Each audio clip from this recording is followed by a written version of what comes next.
Hi, welcome to Chapter 20 and 21 of Stella Diaz Never Gives Up. Chapter 20. Nick acts normal the day of the beach cleanup and didn't mention anything to me about being forced to come. We ride the metro with Jason to Lake Michigan. So Lake Michigan's like right above Chicago. When we arrive, the beach is filled with strangers, young and old, ready to help. I never knew so many people cared. Whoa, that's busy, says Jason.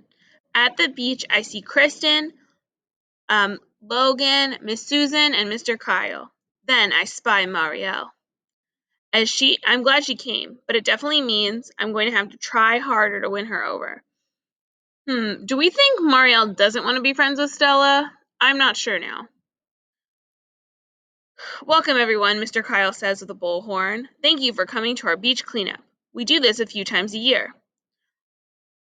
And we post our dates online, says Miss Susan, leaning over to speak into Mr. Kyle's horn.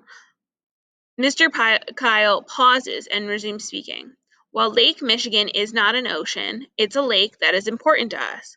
It's not only a majestic body of water to look at, but this lake is also home to over 3,000 plants and animal species, not to mention 40 million people.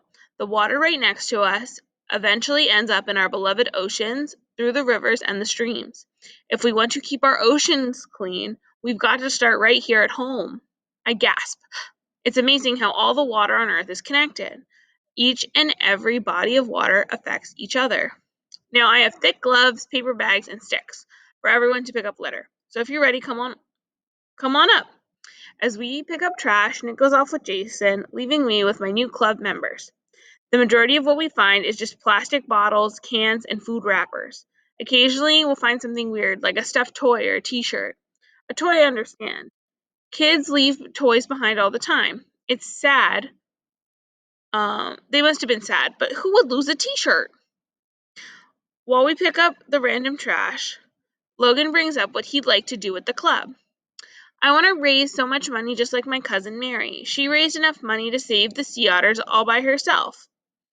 Though I'm impressed by Logan's cousin, I have a hard time listening to him. It's because I noticed that Nick is talking to a couple of older girls with Jason. He points over at me and rolls his eyes. I overhear him saying, I'm here because of my annoying little sister. She always drags me to stuff like this. That hurts more than a bee sting. Ooh, what kind of figurative language is that? That hurts more than a bee sting. He's always saying, the way he's saying it seems like I'm a pest. Thankfully, Marielle starts talking. I've been thinking, what's the name of this club? I look down. I can't believe I hadn't considered a name. That's like step one of forming a club. Every club has a good name, she says. I turn a little roja. I hope that everyone doesn't think I'm not prepared enough, especially Marielle. The Ocean Crusaders, I suggest. Marielle shrugs. That's not catchy enough. I look from side to side frantically. I cover my mouth with my hand and take a secret deep breath. With a clean head, I've got it. I remember that Jacques Cousteau started a group with his friends, Philippe and Frederic, named the Sea Musketeers. Maybe that could be the name of our group. I blurt out, the Sea Musketeers! I like it, says Kristen, flashing her braces at me. Logan nods. Well, I think it's a contender. We should vote at our first meeting. When's that going to be? Asks Marielle. Gulped in, thought that far. Quickly, I reply, let's have our first meeting last weekend at my place. I'll have to check with my mom at first, but I think it'll be okay. We collect the trash the rest of the morning, and Mr. Kyle says that it was the largest group that they've ever had on a cleanup day. It's awesome to know that we did something big together. After we're done volunteering and Jason goes home, I walk alone with Nick. I feel exhausted from being in the sun all morning long, and now that it's afternoon, it's only getting hotter. I could really go for ice cream, but I don't feel like suggesting fun things to do with Nick right now, especially after what he said about me. Why are you so quiet? He said, messing around with my curls. No reason, I replied, not looking at him. I wonder, I'm just curious, Stella seems to be having a lot of problems with people in her life right now. I wonder why that is. I don't have the words to tell him. He has never made fun of me in front of other people before. It hurts even more because I think my big brother is pretty awesome most of the time. He shrugs. I had a great time. I met a girl who is going to be in my high school next year. He looks a little lovesick. I thought you said all girls were gross. Just you, he replies. I cross my arms. We walk the rest of the way home in silence. Alright, so Stella's pretty annoyed with Nick right now. Let's see what happens next. Chapter 21. When we get back from the beach cleanup, I find Mom curled up on the couch covered in with a knitted blanket. She's taking a nap after working at the office. I snuggle with her. She sleepily asks, How was the beach cleanup? Good, I reply. Then I fall silent. What is wrong? She says, sitting up. I thought you'd be speaking nonstop once you got home. Nick made fun of me, and it seems like he doesn't want to hang out with me anymore. And why does he want to be called Nicholas now? He's always been Nick. He doesn't think girls are gross anymore. It's too much. Do you think this is weird? I'm curious. Do we think Nick is acting weird? The corners of my eyes well up with tears. I never realized how much it was bothering me until I said it out loud. You're, oh, you're being messy, Stella. He does love you. Then she stops. I can tell she's choosing her words carefully. He does. He really does. But he's getting older and wanting to sound grown up. That's why he wants to be called Nicholas. I don't think Nick is acting weird. I think Stella doesn't really understand what's happening, and she's a little overwhelmed with so many things changing. Why does he make fun of me, I ask. I can feel my lip quivering a little. It's complicated.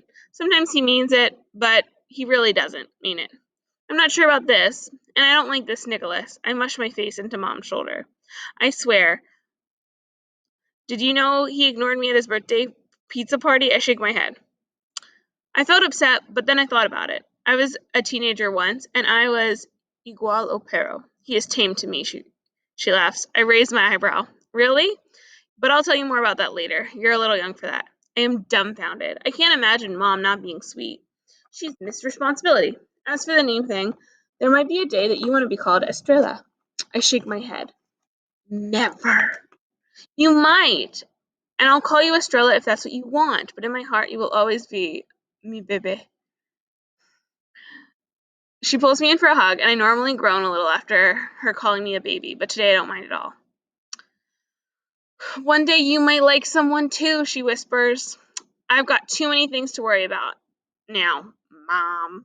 I reply. Right now I'm a captain. My only love is the sea. Okay, she replies with a sly smile. Well, tell me one good thing. There has to be one thing from beach cleanup, right? I grin. There is. Well, my ocean group has an official name. We're the Sea Musketeers. Great. And there's 5 people, including me, I add smugly. Incredible. Um, Mom stands up and stretches her arms overhead. And that's not all. Can we host a club meeting next weekend in our casa? She lowers her arms back down. She's speechless. I can tell she's a little bit surprised, but also pleased.